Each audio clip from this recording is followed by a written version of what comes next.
Hi, and welcome to the first video in the project series.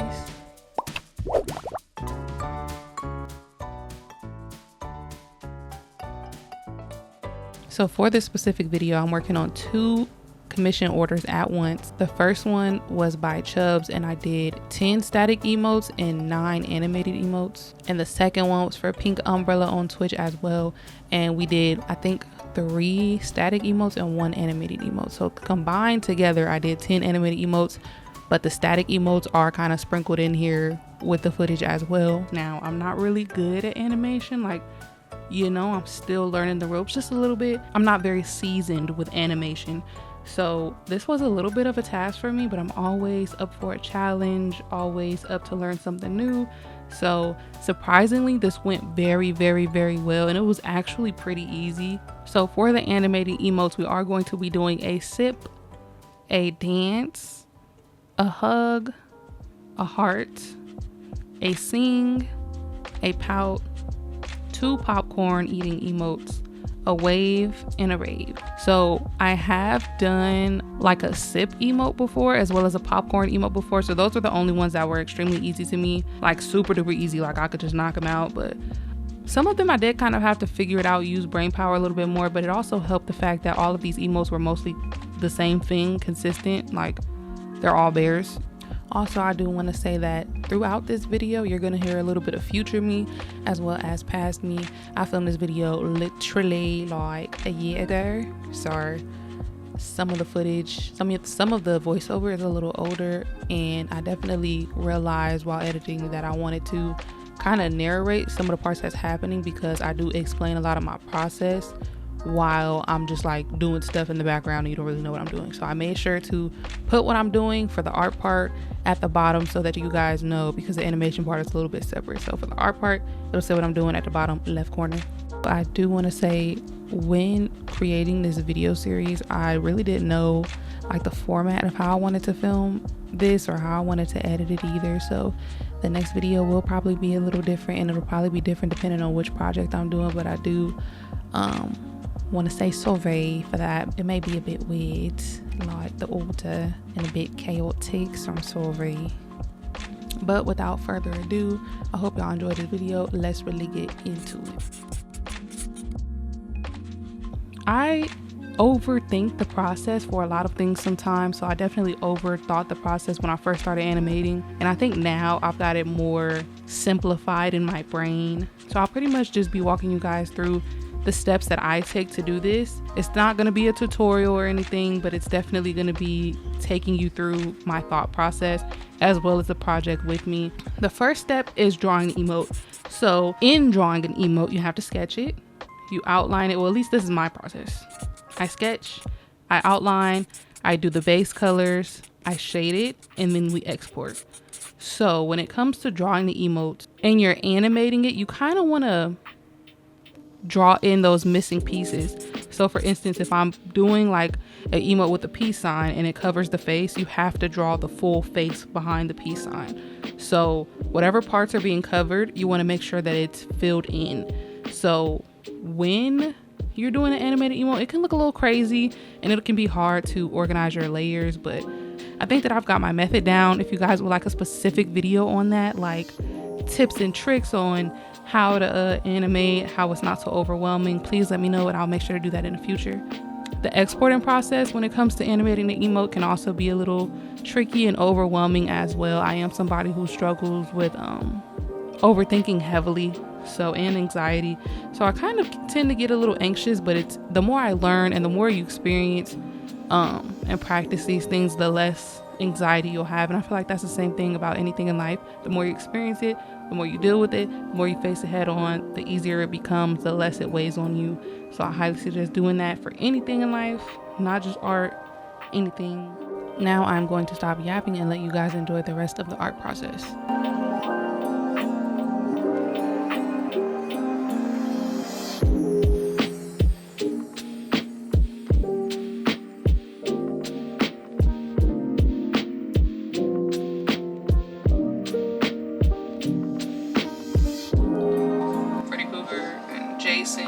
Chucky.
Yeah, I don't know what happened here, but my camera was just like turning and turning and turning and turning. It wanted a whole other angle for me. So, you know, I was just like, you know, giving the sign signals to my camera, you know, telling it like, you know, can you focus here, please? Like, we're here. Can we be here? Please, thank you.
So when it comes to exporting, I kind of just simplify everything into its own pieces. So first I like to combine all of my layers. So all of the shading and all of the coloring that I did on the eyes, I'll combine all of them together. And it'll be the same thing for each moving piece. I'm gonna make the face, instead of having it be a outline and a base color and shading, I make it all one thing. So all one face. And I kind of, for the most part, I'm gonna separate the eyes. So like the eyes will be one whole thing. It won't be multiple layers. It won't be an outline and then something. I make it all one. So it's all one thing. And then after I do that is when I export those specific layers. Now, when it comes to animating something, either big or small, you can have tons of layers. You can have anywhere from like 3 to 20, you know? So you have to export all of those layers. And me personally, I've been animating the most in After Effects. I export all of those layers and then I email them to myself. So I save them first. I email them to myself from my iPad to my computer. I save them on my computer and then I import them into After Effects. Now, I don't know if there's a simpler way to do this, This is how I do it. If you have a Mac, I imagine it'd be easier because you can just airdrop those, or if like you save them to your cloud, they'll be there. Now, when I am doing commissions, I do make sure to update my customer throughout each process to make sure that they love it, make sure that they like it. And I also do ask them to tell me what they want to be animated, like how they want this emote to come across, so that way I can understand the vision better and make sure I can do all of the moving parts necessary. Because sometimes just the facial expression alone can make it to where you have to separate layers again. Like if you're not already going into it knowing what the customer wants, you're gonna have to go backwards. You can have both of the eyebrows on one layer and then they want a specific face, and now you have to separate the eyebrows. So I make sure to ask that first, and then I go in and kind of separate things. Also, while I'm separating the layers, I'm going in and cleaning them up.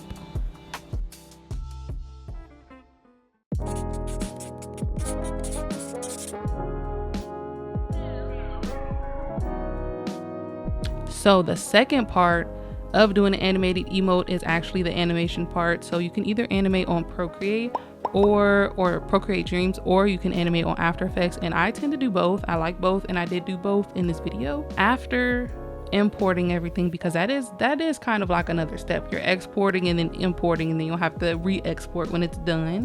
When I'm animating in After Effects, I start by importing all of my layers and organizing my layers pretty much how I had them in Procreate. Depending on what animation I'm doing, after I import my layers and organize them, I will lock a few of them that I'm not animating. So if something's not moving at the moment, or maybe if I'm going to make it move all together later on, I'll just lock it so that way I don't have to worry about it. Also, I do want to say throughout the animation process of this video, like the way the footage is, because the footage is how it was filmed, like the chronological order that it was filmed in. I don't know if that's the right word or whatever, but the way that it's filmed, I'm pretty much doing each animated emote at one time. So you'll see me do an emote, and then you'll see me go back into my iPad, export the layers, reorganize them, and then do another emote. And that is because I have to like send the updates, make sure the customer likes them and everything, and I don't just send them all at once, just because it's easier for me.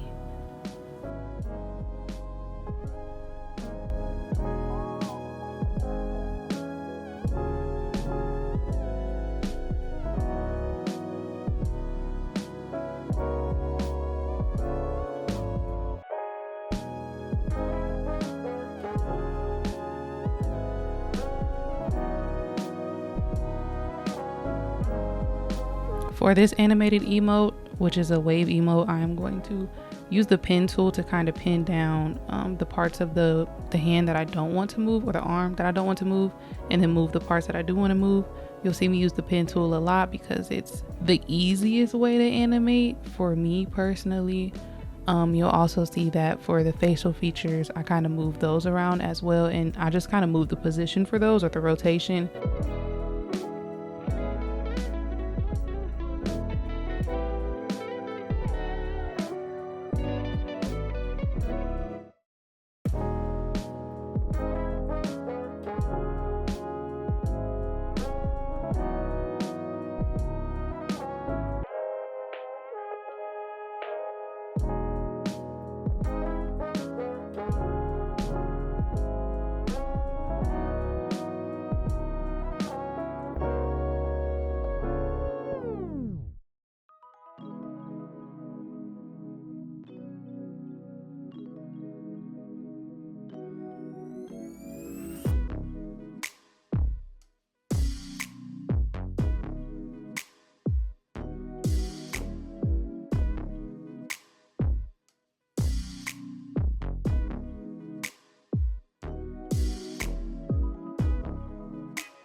For this animated emote, it's kind of the same thing. I'm using the pen tool to move the shoulders, even the hands, to move them up and down. And then I kind of did the same with the facial features. And then at the end, I typically move the whole thing.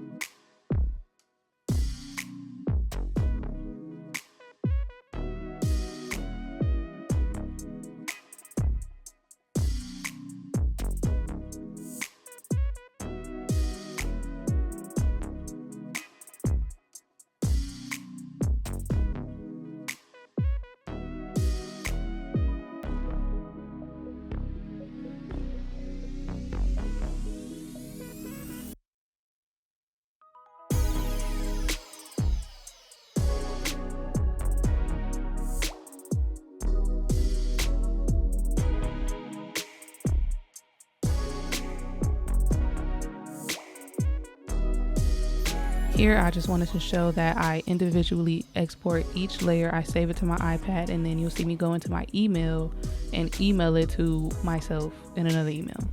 Also, when it comes to exporting from my iPad to the email to importing it to my PC so that I can put it into After Effects, what I did folder-wise on my computer was I have a commissions folder. I went into that commissions folder, made my customer a folder in the commissions folder, and then in that, for each emote, I'm gonna make a folder so that way all of my layers can just be freely in each folder. Also make sure to label everything so that way it's a lot more smoother, a lot easier when I'm in After Effects. I don't have to wonder what this is or click it just to figure it out. I'll make it short too, like L arm or L brow or R brow, you know, left and right. So I do that to make it a little easier for me. Again, sometimes having so many layers can be so overwhelming, so I really make sure to simplify it whenever I can. Also, for each project in After Effects, my animated emote specs, I guess, is going to be 1,000 by 1,000 for the canvas. It just depends on what type of emote it is, but I typically do anywhere between 2 seconds and 3.10 seconds.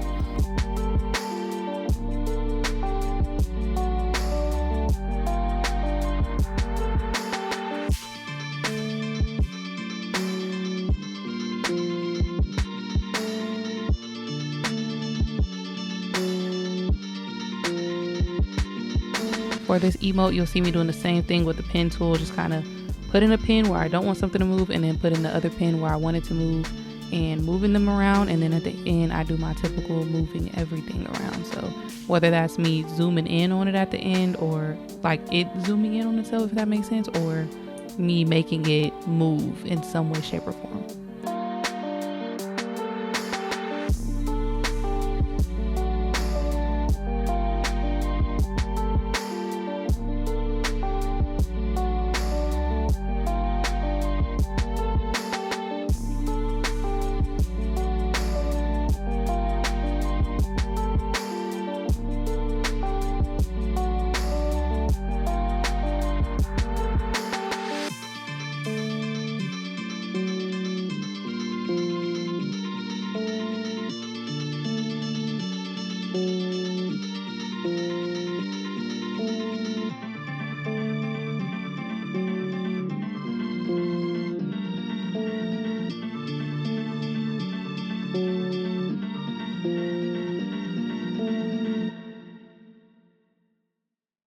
When animating an emote, you do have to have After Effects and Photoshop as far as I know. I'm not sure if there's another way. If there's an easier way, please let me know.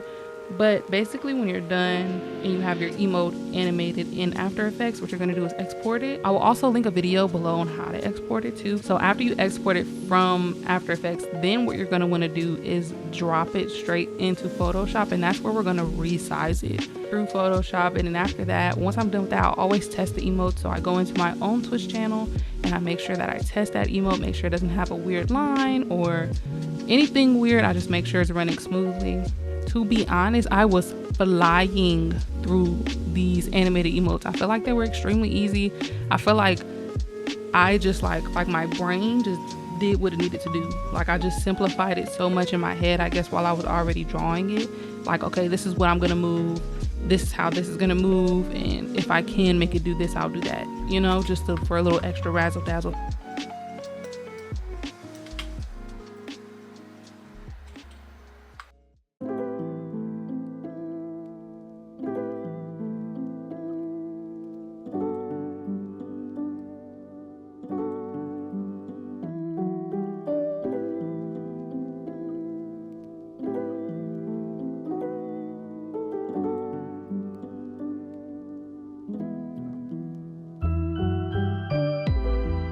I did this part sitting downstairs because I do take care of my grandmother more part-time now, so I had to be down there with her.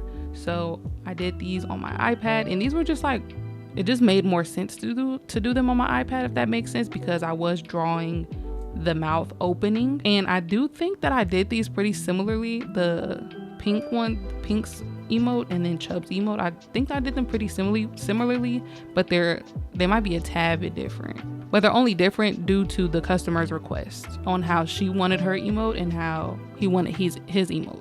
Now this is me animating on Procreate. When it comes to Procreate, it's pretty much the same thing, but I pretty much use Warp to move a lot of things, or I'll just simply move it.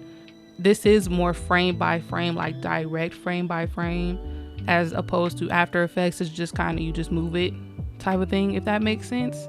So I do show you guys this process. Again, if you'd like a video on how I do these, please let me know. But I make sure to simplify my layers. I don't really know how to tell how long it is. I just kind of do it long enough to either loop it twice or loop it once. When I export this, I'm not exactly sure what I did to export it, but I do know that it did have a transparent background when I did export it, and I'm pretty sure I did put this in Photoshop as well. So everything, no matter how you do it, put it through Photoshop to export it, get it sized down to your 112 by 112, because that is a Twitch sizing. And I didn't really have any issues exporting this either.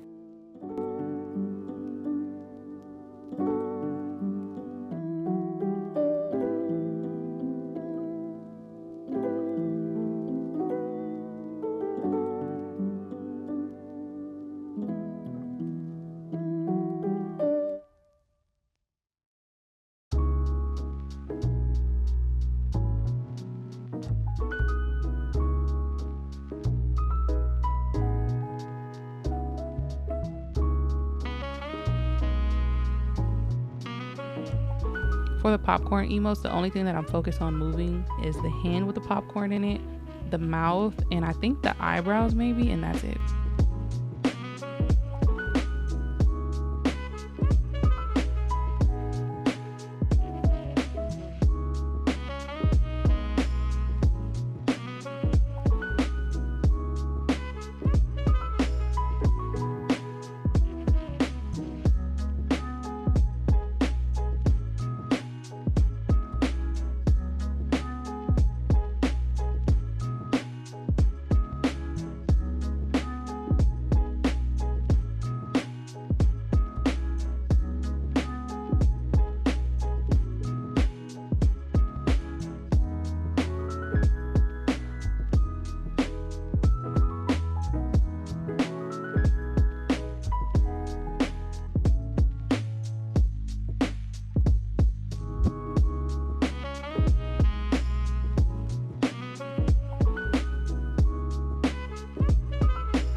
this emote was my favorite emote to animate. I've always seen these emotes and really liked what I've seen, so to be able to animate it for myself was a really fun experience.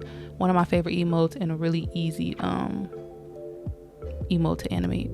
Let me know how you guys like these videos. If you like another video specifically like this where I have a big emote order, let me know if you guys like any tutorials on anything that I'm doing or any tips and tricks to make things easier if you'd like to do this yourself or do your own thing. Also, my commissions are open if you'd like to commission anything. I do want to say too, I do love how all of these emotes came out. They came out beyond anything I could have expected from myself. I definitely proved something to myself after this commission, because I did go into it doubting a little bit because I've never done something specifically like this before, as well as this amount of emotes, animated emotes, especially in like a span of a week. You know, I definitely am proud of myself, and I'm very proud of how these emotes came out, and my customers were extremely happy. So if they end up seeing this, thank you so much. To any of my customers watching this, thank you so much. I really appreciate y'all. I hope you found this video inspiring, entertaining, all of that, you know. And don't forget to like, comment, and subscribe, and I will see you guys in the next one.